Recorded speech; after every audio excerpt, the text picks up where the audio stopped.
وقتی در خواب میمیرید به سرعت از خواب میپرید، چون مغز شما نمیتونه مرگ و اون چرا که بعدش اتفاق میفته تحلیل کنه. یک مرد استرالیایی به نام بیل مورگان برای 14 دقیقه میمیره، اما در نهایت زنده میمونه. برای اینکه زنده موندنش رو جشن بگیره یه بلیت لاتاری میخره و برنده ماشینی به قیمت $27,000 میشه. بعد وقتی که رسانه‌ها باهاش مصاحبه میکنن از بیل میخوان که لحظه ای رو که برنده لاتاری شد براشون توصیف کنه و بیل هم برای اینکه طبیعی بازی کنه یه بلیت لاتاری دیگه میخره و جلوی چشم تماشاگرها $250,000 دیگه برنده میشه. دانشجویی به نام الیسا لم در سال 2013 ناپدید شد.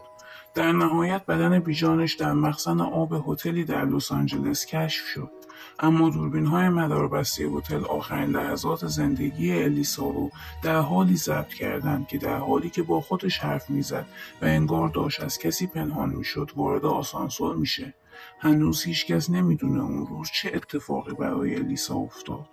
بزرگراه مرگ که به عنوان بزرگراه 1/80 هم شناخته میشه، آمار بیشترین مفقودی ها رو به خودش اختصاص داده. پاتریک کارنز و سگش یکی از این مفقودی ها هستن. کامیون پاتریک در حالی پیدا شد که باک بنزینش پر بود، اما خودش و سگش سالهاست که مفقود شدن. صدها جمجمه بزرگ مربوط به 2600 سال قبل از میلاد در سرتاسر جهان کشف شدند. این جمجمه‌ها 2 استخوان اضافی دارند و مطالعات نشون دادند که مغز بزرگتری داشتند. بعضی از دانشمندان معتقدند که این جمجمه‌ها حاوی DNA جهش یافته‌ای هستند که با هیچ کدوم از گونه‌های انسانی فعلی و منقرض شده همخوانی ندارند. در سال 1915 زنی دیر به مراسم تشییع جنازه خواهرش میرسه.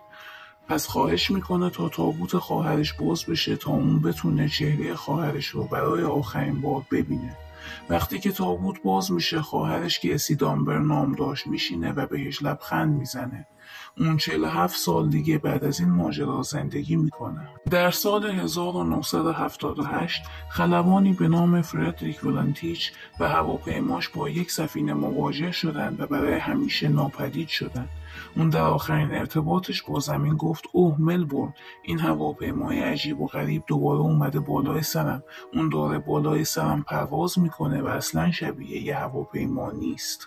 اگر زمین رو در سن 15 سالگی با فضاپیمای با سرعت نور ترک کنید و 5 سال در فضا باشید، وقتی که به زمین برمیگردین 20 سالتونه، در حالی که دوستانتون که همه 15 سالشون بوده 65 ساله خواهند بود. ناسا در جولای 2018 عکسی منتشر کرد که ثابت میکرد حیات در مریخ وجود داره.